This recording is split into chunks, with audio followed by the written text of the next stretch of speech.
In our first story, it's day 2 of the Democracy Hub protest on illegal mining. The group is marching from Shiashi to the Jubilee House in a move that seeks to force President Mahama to scale up government's fight against illegal mining. The protesters say the menace is damaging Ghana's ecological space, with recent reports of the shutdown of some water treatment plants due to a bad nature of water bodies. Let's join Jacqueline Ansamayabwa for a live update. But before we do that, we will also be reaching our correspondent, Kweku Asante, who's also live on the grounds to run us through some of the updates that are coming up.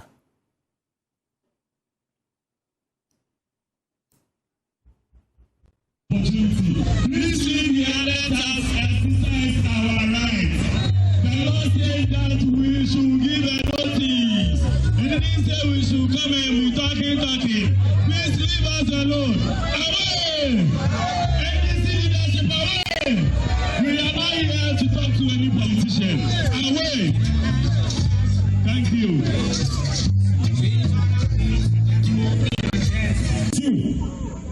Everyone mentioned in that Galamsey report by Professor Freeport Planty, right? In any serious jurisdiction, all those criminals, all those rogues, those thugs, those miscreants are supposed to be.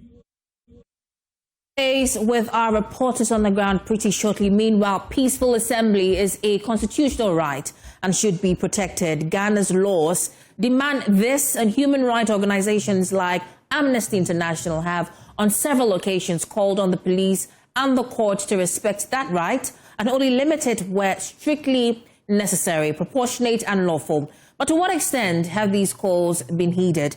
There's more on this Hotline documentary, Protects the Protest, originally produced by Amnesty International Ghana.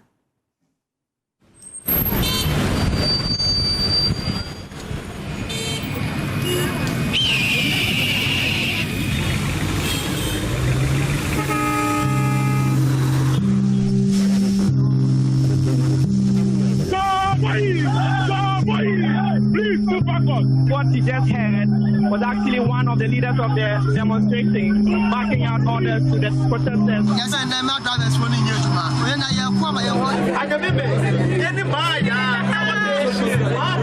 Oh my God, there's blood oozing out of the gentleman, and all you see is policemen pouring water on him. It's a situation that has degenerated. It's been utter chaos. We expect them to credit our accounts within these 48 hours that we are going to carry here. We shouldn't have to come here at this age. Why? You have no heart? Are we not human beings too? That is why we need this constitution changed now.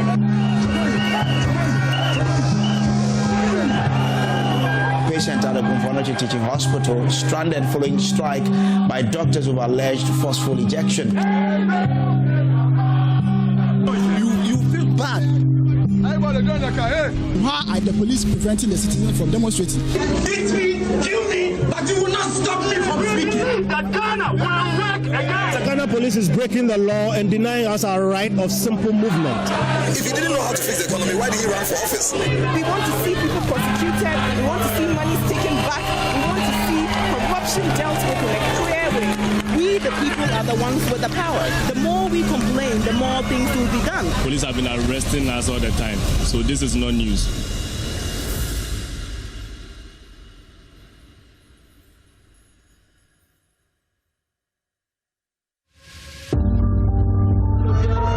Bangladesh, Brazil, China, Gaza, France, Haiti, Congo, Sudan, Ghana. All over the world. And in a related development, the opposition New Patriotic Party is asking President Mahama to proffer new alternatives to combat illegal mining. Here's Jacqueline Ansamayabwa's report after the NPP visited the Kwanyako treatment plant, which has become unwholesome due to activities of illegal mining. Standing at the banks of the Anyisu River in Kwanyako, the water now runs a thick brown. A few minutes walk into town, residents are struggling to cope. From boreholes and well that produce visibly dirty water to food vendors lamenting the impact on their trade, the once dependable river has become a burden instead of a blessing. One visibly shaking elderly resident told Joy News, I am Papa. I am Papa. Because of this, I am Sunam. It's moye day. Mahuse moye day diane mujari. There were local office yellow banner. There's no honor. Samson is a why that muscle. The whole central, one on CMC, and emptying from one Papa Yankee. We once drank this water, but today we cannot even bathe with it. We vote for leaders, yet they do not act in our best interests. Everything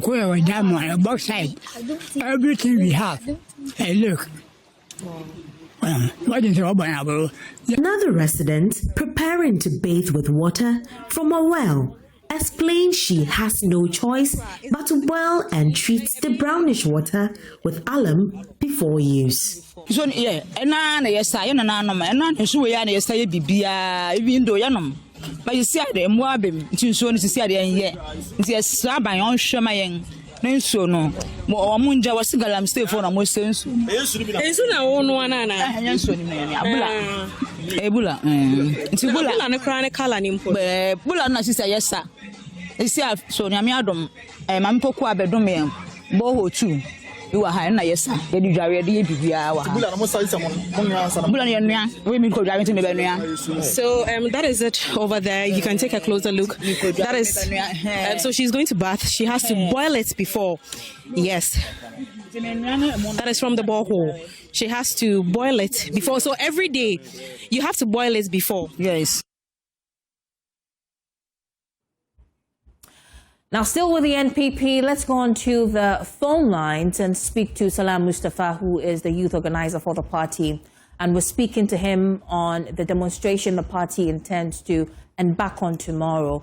They say that they are protesting against state-sponsored attacks on some members of the party. Thank you so much for joining us, Salam Mustafa. Tell us what's happening tomorrow. Run us through the activity. Thank you very much. Good afternoon to your viewers and your listeners. Indeed, tomorrow all is set for us to embark on our Yensro Ehunahuna demo, a march against state-sponsored harassment and the growing intolerance in this country. And I can confirm to you that all leadership of the party would be present, and the protest will start around 6 in the morning. We will gather at the Obra Sport and take off from the Obra Sport, straight route through the Ring Road, all the way through to the GBC down to the police headquarters, where we will drop the first petition to the Ghana Police Service, to the ITP. Then we will turn around and come and take the 37 road down to the Jubilee House, where we will drop the last petition to the office of the president. So this is the route we are going to use for tomorrow's demonstration.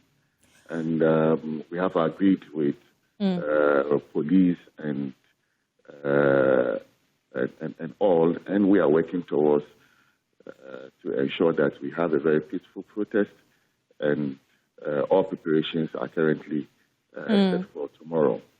And in terms of the number of people expected to turn up at this demonstration, what are your expectations? What is the party expecting in terms of numbers?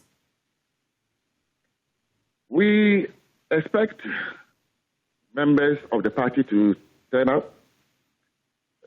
In fact, even non-members who are incensed with what is going on to join. And I can be assured that indeed the young people in the party who are very disgruntled with how state agencies have weaponized state security agencies and manhandling NPP people are ready to pour out on the street. So we, leadership, members of the NPP, the youth of the party, members of the general public, tomorrow will certainly be on the street. And I expect that a large number of our young people, our party people, will show up for us to get the demonstration done. So I am very upbeat and very hopeful that tomorrow we will drive home the point to government that enough of the intimidation, harassment, selective application of the law, selective justice that is going on in the country. We think that it is not good. And that is why a lot of people will come out to lend support to this cause. And also, how is your party ensuring that this demonstration will be in compliance with the law? Have you been able to secure, say, permits from the police to ensure that protesters who join you in demonstration for your cause are safe? We do not need permits from the police to demonstrate. The Public Order Act, we need to give the police notification. And we have done so. We have had discussion with the police as well. So I can tell you, as a law-abiding party, we have done what is required of the law, that we follow through. And all other preparations are also underway to ensure that the program goes on well. We are a law-abiding party. We are not out on the streets to vandalize property and cause mayhem. We only want to drum home a point. We want to awaken the consciousness of the citizens that something subtly, maybe not realized, is going on, that everybody needs to avert their minds and attention to, so that we are able to talk about it and deal with it as a country. We are all citizens of this country, pay taxes, and want the good and development of our country. And we have chosen democracy as our form of governance. And therefore, when things begin to go wrong, it's up to us to ensure that we point it out. Okay. So that we all fix it together. Okay. Thank you so much, Salam Mustafa. Salam Mustafa is the youth organizer with the National Patriotic Party. Let's now go back to my colleague, reporter Kwaku Asante, who is on the ground with demonstrators from the Democracy Hub who are protesting against the illegal mining menace. Kwaku, if you can hear me, what's happening on the ground? Protests continue. It started just about a couple of hours ago. It's been 2 hours, and we've been moving from Shiashi, in fact, Spanner Junction, right up until Shangri-La now, and 2 hours, 10 minutes. That is all we have done, 2 hours, 10 minutes, and we have barely done 2 kilometers, and quite a small number of protesters, I should say, because everyone you see in the shot is what this protest is about. But really, they have been making the impact felt, and they are doing their best to make sure that this is as maximized as possible. You see some of these kids who were at the vigil yesterday, making their voice heard, stop Galamsey, save the children, no more Galamsey, save the children, stop Galamsey, save the children. They are talking about the devastating impact of illegal mining on them as kids. And yesterday, this young lady and another child spoke at the vigil yesterday to make their point that a lot more needs to be done when it comes to illegal mining and government's so-called fight. They say 9 months in office, John Dramani Mahama's government must show some more power. He must show some more verve in the fight against illegal mining before the fight is lost. We've been seeing brown river bodies poisoned with cyanide, mercury, and other things. And they are making the point that a lot more needs to be done. And that is why they've poured on the streets today. Not a very big crowd. You see everyone in your shot. However, the impact is being felt because 2 hours now, it's massive gridlock right from Medina up until this place. And if you had a drone shot, you'll see how bad the traffic is. And so we'll speak to a couple more people who are in this proceedings to try and get an understanding of what's going on. Let me speak to Nadensua. And Nadensua, your voice is always ubiquitous when it comes to this protest. You showed up again. Why are you here? I am here for the little children's lives. Do they have a future when they are being forced to drink Galamsey water? We all know that the water in Accra it's not pure water again. No, it has been contaminated. It is polluted. And we use it to cook, we use it to bath. Sometimes we even drink it because we can't afford to buy water from abroad for all the children. We have a pregnant wife at home coming to give birth for us. Do we want our baby to die? No. So what are we doing here today? We are fighting Galamsey, aren't we? And we are fighting for the future's lives, aren't we? The little children. That's what we are here for. Me, I don't mind if I die, but their life has to be saved. And water is what? Water is life. That is Nadensua. They're making her voice heard in terms of why she is here and why she believes that the government ought to do more. She says she's old. If she dies, that's bad enough, but that is fine. But these kids, they ought to live a life with fullness, and they do not have to suffer the consequences of political leaders who are refusing to act, and that is why they poured on the streets today. And so, like you see, this is what this protest is about, not a very big crowd, but they are making the point that regardless of how small the numbers may be, the voices must go, and people must feel the impact that the government is doing something when it comes to the fight against illegal mining. So let me talk to a couple more people. Let me speak to one of these organizers, and you are here and the protest is going so good for you so far. What do you make of 2 hours since you started marching from the Accra Mall? Yeah, so far it's been good. Today is the second day of the protest, and today is a march. Yesterday was a vigil. Today is a march. We're trying to redefine protest culture in this country. Citizens must have confidence in their democracy to the extent that if they are displeased with anything that is going on, they should have the opportunity. We are seeking to demystify what protest culture has been, over some past few years. We want that spirit of Ghanaianness, the Ghanaian resolute, to stand up against oppressors' rule, right? We want to rekindle this spirit. For a very long time, it seems the Ghanaian has become timid. And this is something that we want to defy. We are not timid. We will rise up when it becomes necessary. And as we are faced with this imminent, it's not even imminent again, it's here with us.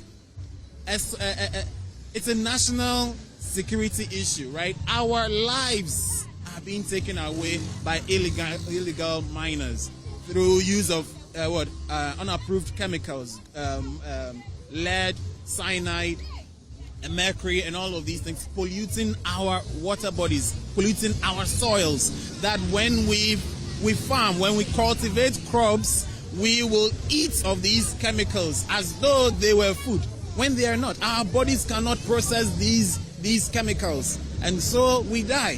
So whether or not we speak, we will die. And so we would rather speak and die. And not speak and die. Thank you very much. And that is, sorry. That is what is going on here. A couple of them now having taken their seats right in the middle of the road where the traffic still building. And this protest is going to move right from here currently up until the Jubilee House. They are not expected to present a petition, but then they will get there. There will be some small picket of a sort. And then the protest would have concluded from 2 days, yesterday and today. That is the situation at the Fix the Country and Democracy Act protest on illegal mining and the demand for something more to be done.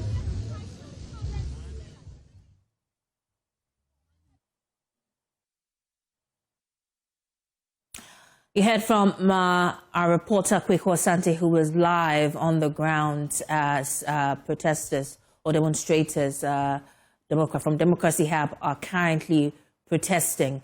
But from Shangri-La in Accra, let's take you to the Ahafo Region, where a total record of 636 new HIV infections in just 6 months have been recorded, with health officials alarmed that 14% of the cases involve adolescents. Health professionals warn that the figure could rise sharply if urgent education and preventive measures are not stepped up. Ahafo Regional Director of Health, Dr. Akusia Ejewa Owusu-Sapong, at a press briefing in Fidiem, urged key stakeholders, institutions to collaborate to curb HIV prevalence in the region. Ahafo Regional Correspondent Emmanuel Edujemfi reports. During the half year of our services and our records, we identified that there is increase in HIV infections, new infections. Just this half year alone, we have recorded 636 new HIV infections. And what is of great concern to us is the infection among the adolescents. 14% of these infections are among the adolescents. The Regional Director of Health Services stressed the need for intensive education on abstinence and condom use, especially among adolescents. So we'll be very grateful if you use your media to educate the populace on abstinence and condom use, especially among the youth. Because if our young people are getting infected, then there is a problem. He has also been highlighting key interventional services rendered by health facilities in the region to reduce transmission. Additionally, there are a lot of HIV interventions in all our health facilities. And these interventions are prevention or elimination of mother-to-child transmission of HIV, where all pregnant women that come to our health facilities are tested for HIV. Those that are positive are linked or put into care, and they are followed up until they deliver. When they deliver, their babies are tested, and the babies that are found to be positive are also linked to care. Babies tested, treatment or prophylaxis, we initiate prophylaxis. When the results come and it's positive, we treat the babies. On the monkeypox disease, Dr. Akusia Ejewa Owusu-Sapong is entreating all and sundry to adhere strictly to all precautionary measures to get contraction. So we want you to use your media to encourage all the people who have such symptoms to come to our facility. They should practice hand hygiene, washing of hands often, and proper handling of dead animals. And we should also avoid stigma and discrimination of those who have the condition. Reporting from Fidiem in the Ahafo Region for Joy News, Emmanuel Edujemfi. Now, as Ghana celebrates the exploit of Asajifo Dr. Kwame Nkrumah, his party, the Convention People's Party, have intensified its revival efforts in the Volta region with a call for unity amongst Nkrumah's parties. Volta Regional Chairman and National Council of Elders member Prince Vincent Ahadro says disunity and the emergence of splinter groups have weakened the CPP's fortunes since the start of the Fourth Republic. He was speaking at Joji during the commissioning of a new party office in the Ketu North constituency, an event that also coincided with the 116th birthday celebration of Ghana's first president, Asajifo Dr. Kwame Nkrumah. There's more on the following report by Ivy Setoji.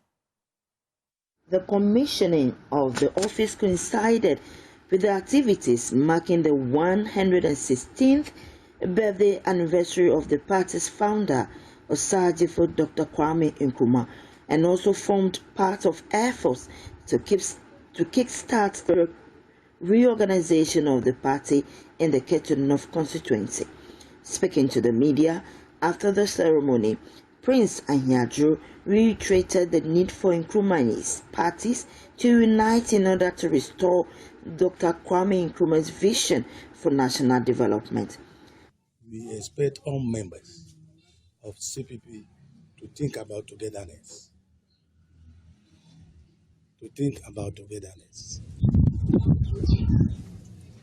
Apart from that, then we are going to fall, continue falling and fall down. No, the message is very simple. Action speaks louder than words. When we are united, they will come back. When we are united, they will come back. Because they know their roots. They know where they are coming from. So we have to come back. And that is why those of us from Ketu North constituency, we decided to make sure that things go on properly. There are a lot of political parties. I can say 2, 3, 4. They are part of CPP. The new parties, 90% of them, they are from CPP. Yeah, when the iron is hot, they would rather come back with good intentions to come back to their mother party CPP. Right now, the iron is not hot yet. It's very mild. It's very mild. The heat there is not all that strong. But sooner or later, the heat will be on, and you cannot sit on it. So you have to advise yourself by coming back to your mother party.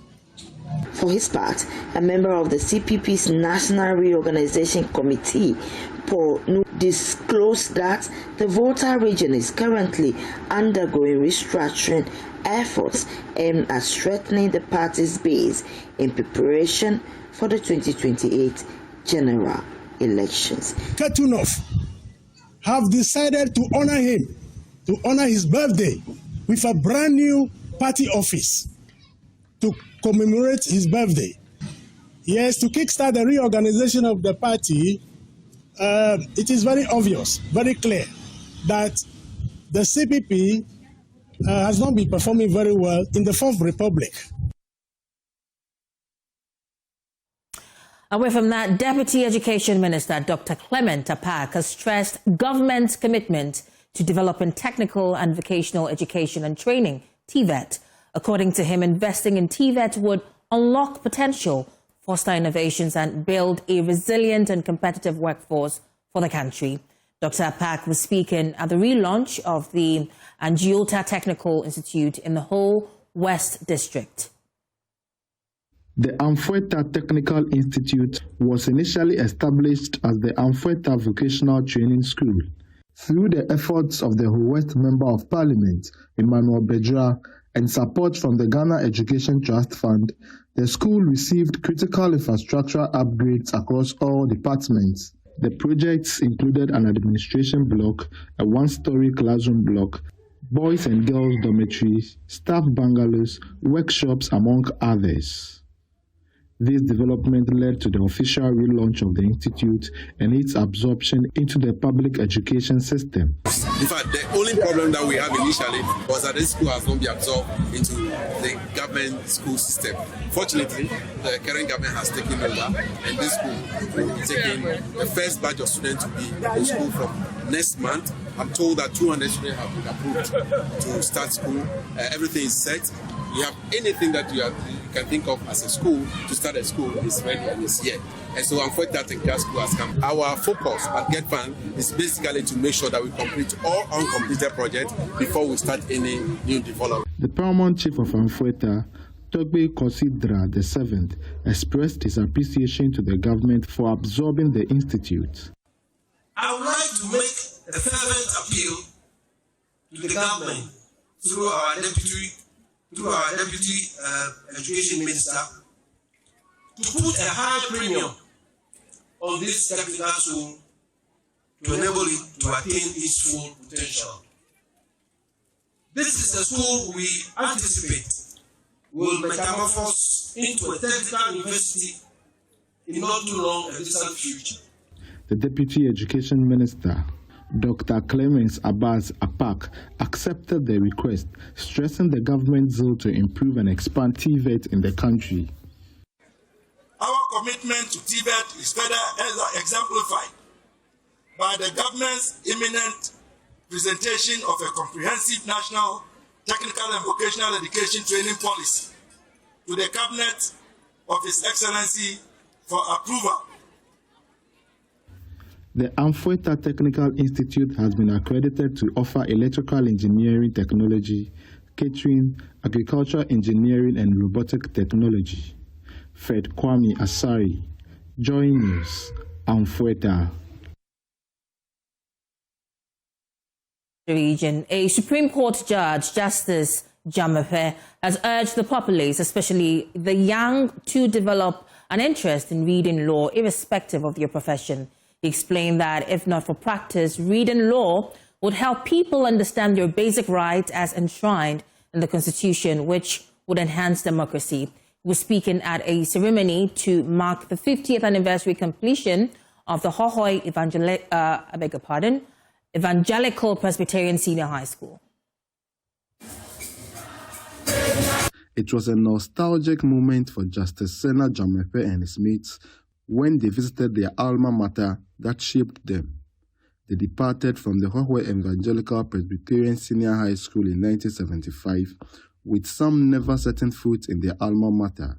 A member of the 1975 batch, Richard Agbeku Atipu, said the visit was to symbolize the beginning of a friendship between his badge and the school. First, to celebrate our 50th year of graduation, and then secondly, to showcase Justice Sena Jamepe to the school, or more or less to the students.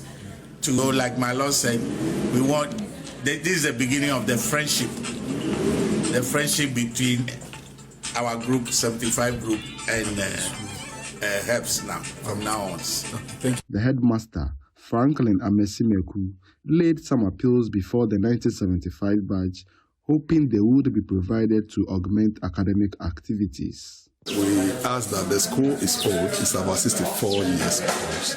We do not have a functional bus, so we put it before the year to assist the school get a bus. We also inform them that the school does not have any assembly hall or dining hall complex. So this also we put before them. And lastly, we ask that they support the school with a staff bungalow. Justice Sena Jamepe, in response, announced the commencement of a science block and library projects for the school. The chairman of the Red Fund has asked me, the old chairman has asked me to officially announce to you that your science block will be awarded on contract. And you don't need to be a lawyer to know your rights. Every human being must know his or her rights. The lecturers, students, if you don't know your rights, people will cheat you. Law is something you cannot avoid in your life. That's why somebody will say, well, those don't know what to do, somebody's class, you don't know what to do, and probably somebody's taking your hand. You need to know your rights. So please, I want to develop the interest in law. Fred Kwame Asari, JoyNews, Hohoi.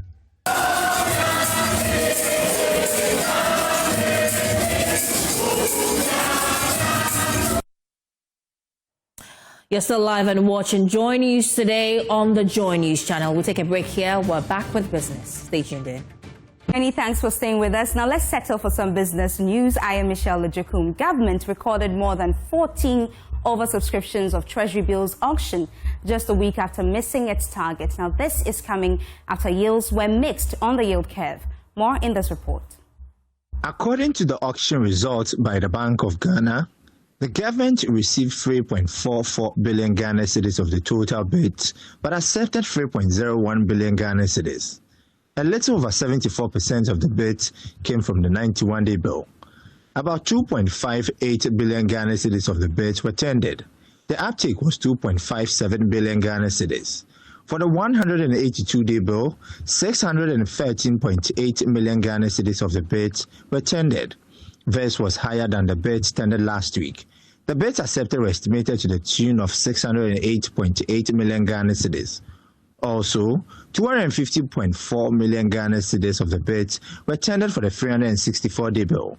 About 247.3 million Ghana cedis of the bids were accepted.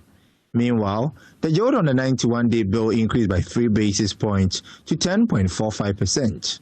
However, that of the 182-day bill decreased to 12.36% from 12.41% the preceding week. Additionally, the yield on the 364-day bill decreased by 9 basis points to 12.88%. Away from that, let's do some stories on gold prices. Now, gold prices are getting closer to $4,000 an ounce on the international market. It follows current global uncertainty influenced by developments in the USA and President Trump's economic measures. We have more in the following Business Desk report. For some. And these are the stories we have for you for the business segment. For more business news, log on to myjoyonline.com. I am Michelle Ejekum. Sports is up next.